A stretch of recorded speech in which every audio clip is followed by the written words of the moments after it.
¿Se imaginan cómo se vería la palabra TED si hubiera existido en el Imperio Romano? Yo pienso que podría ser algo así. Un artesano lo hubiera grabado con cincel en piedra durante días a pleno rayo del sol. Y en la Edad Media hay un monje encerrado en su habitación, escribiría T-E-D con su pluma. Y sin ir tan lejos en el tiempo, ¿cómo se verían estas letras en los 80? Tendrían colores eléctricos, raros, como nuestros peinados. Si este evento fuera sobre niños, yo haría las formas de las letras así, como si fueran bloques que se encastran y con colores vivos. Y si en cambio fueran sobre superhéroes, yo las haría así, inspirada en, a mi criterio, el más grande de todos, Superman. Las formas de estas letras hablan y nos cuentan cosas más allá de lo que escriben. Nos remiten a épocas, nos transmiten valores, nos cuentan historias. Si nos ponemos a pensar, un día nuestro está lleno de letras. Las vemos en el frente del colectivo, en la fachada de la panadería, en el teclado en el que escribimos, en nuestro teléfono celular, en todas partes. Desde el principio de la historia, la gente ha sentido la necesidad de darle una imagen al lenguaje. Y con razón, porque la lengua es la herramienta más importante que tenemos para comunicarnos. Sin entender lo que una palabra escribe, podemos ver ciertas cosas que transmite. Hay letras que nos cuentan que algo es moderno, al menos allá por los 70. Hay letras que vienen a confirmar la magnitud y monumentalidad de un lugar, y lo cuentan en mayúscula. Hay letras que no están hechas para durar tanto tiempo, así como tampoco la oportunidad que comunican. Y hay letras hechas por manos inexpertas que, queriendo o no, nos hacen imaginar cómo ese lugar se ve por dentro. Cuando me mudé a Berlín, sentí en carne propia todo el impacto que la letra dibujada puede tener en nuestro día a día. Llegué a una ciudad nueva y eso fue para mí emocionante, novedoso. Ahora, lidiar con una lengua desconocida fue por momentos muy frustrante e incómodo. Varias veces me encontré en una fiesta, agarrada a mi copa de vino, sin entender ni una palabra de lo que se hablaba a mi alrededor. Y por supuesto con una sonrisa, como si lo entendiera todo. Me sentía limitada en mi capacidad de decir lo que pensaba, sentía, creía. No solo no entendía las conversaciones, la calle estaba llena de carteles y de textos que no podía leer. Sin embargo, el dibujo de las letras me daba pistas. Me abría una ventanita para entender las pequeñas historias que están encerradas en la forma. Reconocía en qué lugares la tradición era importante. O entendía cuando alguien quería darme una indicación, intuía que aquí era mejor no pasar. Y podía ver cuando algo estaba hecho para siempre. Las formas de las letras me ayudaban a entender mejor mi entorno y a navegar la ciudad. Hace poco estuve en París y algo similar me ocurrió. Después de pasar algunos días en la ciudad, estaba en busca de algo rico para llevar de vuelta a casa. Caminé y caminé y caminé hasta que encontré la panadería perfecta. Su cartel lo decía todo. Lo veo y aún hoy me imagino al maestro panadero dedicándole a cada pan el mismo tiempo que el artesano le dedicó a cada letra de esta palabra.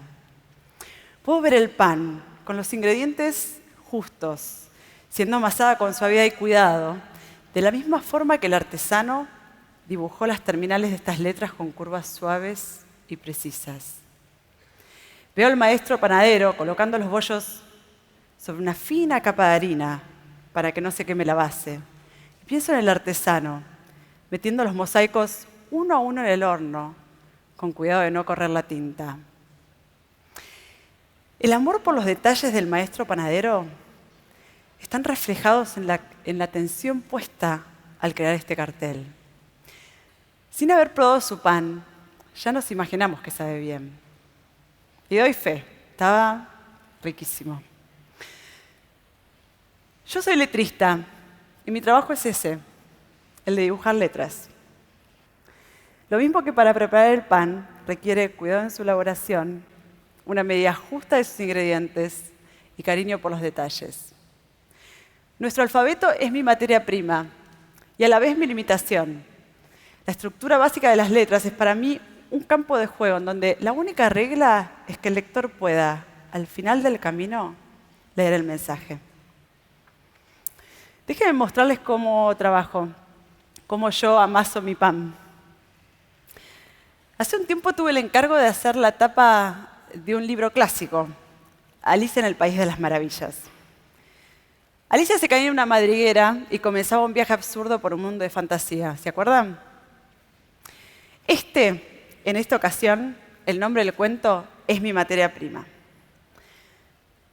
A primera vista hay cosas que no son tan importantes y puedo decidir bajar su tamaño. Por ejemplo, en él y de las van a tener una escala bien pequeña.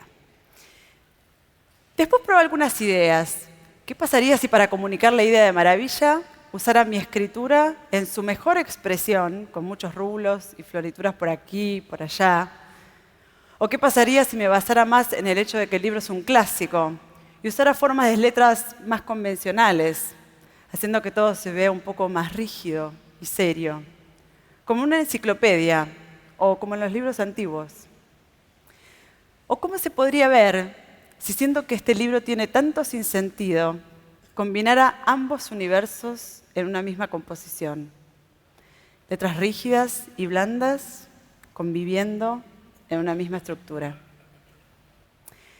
Esta idea me gusta y voy a trabajarla en detalle. Voy a tomar otra hoja para trabajar más cómoda. Marco algunas líneas guías y así determino la estructura en donde estas palabras van a existir. Ahí puedo empezar a darle forma a cada letra y trabajo con cuidado. Le dedico tiempo a cada una sin perder de vista el todo. Dibujo las terminales de esas letras con atención. ¿Son cuadradas o redondas? ¿Son puntiagudas o gorditas y suaves? Siempre hago varios bocetos, en donde voy probando ideas o cambiando elementos. Y hay un punto en donde el dibujo se traduce en formas precisas, con colores, volúmenes y elementos decorativos. Alicia, que es la celebrity, se ubica al frente con volumen en sus letras. Muchos puntos y líneas jugueteando en el fondo me ayudan a contar que en esta historia pasan muchísimas cosas y a representar ese sentimiento que genera, como si uno estuviera con la cabeza en las nubes. Y por supuesto está Alicia, que mira su país de las maravillas. Dibujando las letras de este título, recreo un poco el clima del texto. Lo dejo al lector ver la historia a través de la mirilla de la puerta. Para eso le di forma a conceptos e ideas que ya existen en nuestro imaginario. La idea de sueño, de caos, el concepto de maravilla. La tipografía y la forma de las letras funcionan un poco como los gestos y el tono de voz. No es lo mismo decir el público de TEDx Río de la Plata es enorme que decir el público de TEDx Río de la Plata es enorme. Los gestos y el tono son parte del mensaje.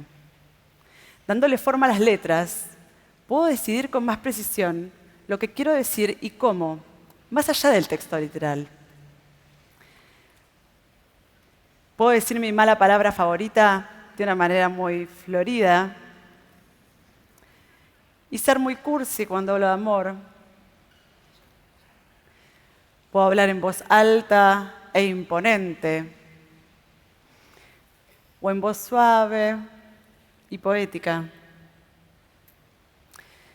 Y puedo contar la diferencia entre Buenos Aires y Berlín. Dos ciudades que conozco muy bien. Y fue justamente en Berlín en donde mi trabajo se volvió más colorido, más expresivo, más preciso contando historias. Todo lo que no podía decir en esa fiesta, parada, sosteniendo mi copa de vino, explotaba en formas y colores sobre el papel.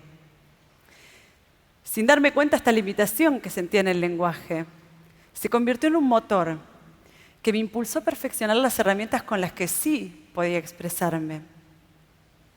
Si no podía decirlo hablando, esta era mi forma de decir y contar cosas al mundo. Desde entonces mi gran búsqueda es la de encontrar mi propia voz y decir las historias con el tono y el gesto exacto que yo quiero, ni más ni menos. Para eso combino colores, texturas y, por supuesto, letras, que son el corazón. Y por eso siempre quiero que tengan formas verdaderamente bellas, exquisitas. Siempre me invento proyectos, que en realidad son excusas para dibujar letras y probar formas y estilos. Uno de mis proyectos favoritos fue el de enviar mensajes al mundo y hacer que mi arte me conecte con otra gente. Me puse la meta de enviar 100 postales a distintas personas, amigos, familia, colegas, así como también a completos extraños o gente que admiraba. Cada una de ellas contenía un mensaje especialmente hecho para esa persona. Yo los diseñaba, los imprimía y los depositaba yo misma en el buzón. Sí, un buzón, aún existen. No importa dónde estuviera, yo enviaba una cada semana. La persona recibía una postal real, en papel, que es algo que no ocurre muy seguido hoy en día. Así envié postales a Tim Burton, uno de los ilustradores y mentes creativas que más admiro y que me inspiró un poco a seguir este camino. A Ringo Starr, porque los Beatles es una banda que me recuerda siempre a las noches de entrega en Ciudad Universitaria, cuando estudiaba diseño gráfico. Y al mismísimo Lionel Messi, porque simplemente despierta toda mi admiración cuando alguien es muy bueno en lo que hace. Pero no solo a famosos, sino también a familia y amigos, e incluso a mi propio hijo antes de que llegara al mundo. Y ustedes se preguntarán, ¿lo habrán recibido Messi o Ringo Starr? Yo también. Secretamente esperaba un mail de Ringo que me dijera que la había recibido y le había encantado. O ir a Twitter y ver que Messi me decía, gracias Martina, un golazo la postal. Esto todavía no sucedió, quizás después de esta charla sí. Pero algo igual de genial pasó, que es que muchas de las personas a las que les envié una postal me contaron de distintas maneras que la habían recibido y los había emocionado, o les había recordado algo, simplemente los había sorprendido. Y esa conexión cerraba el círculo.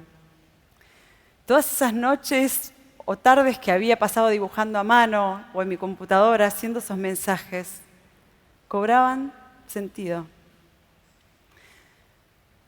Y ahí está para mí la chispa, hacer algo y ponerlo a circular, en la web, en la ciudad, ponerlo allá afuera y ver cómo eso impacta en otros.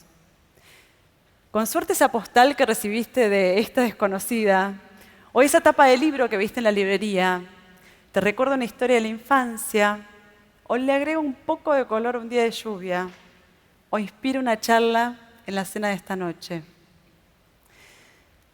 Si las historias circulan, se encuentran con otras historias y desencadenan ese efecto dominó de la creatividad, en donde una idea lleva a la otra, y a la otra, y a la otra.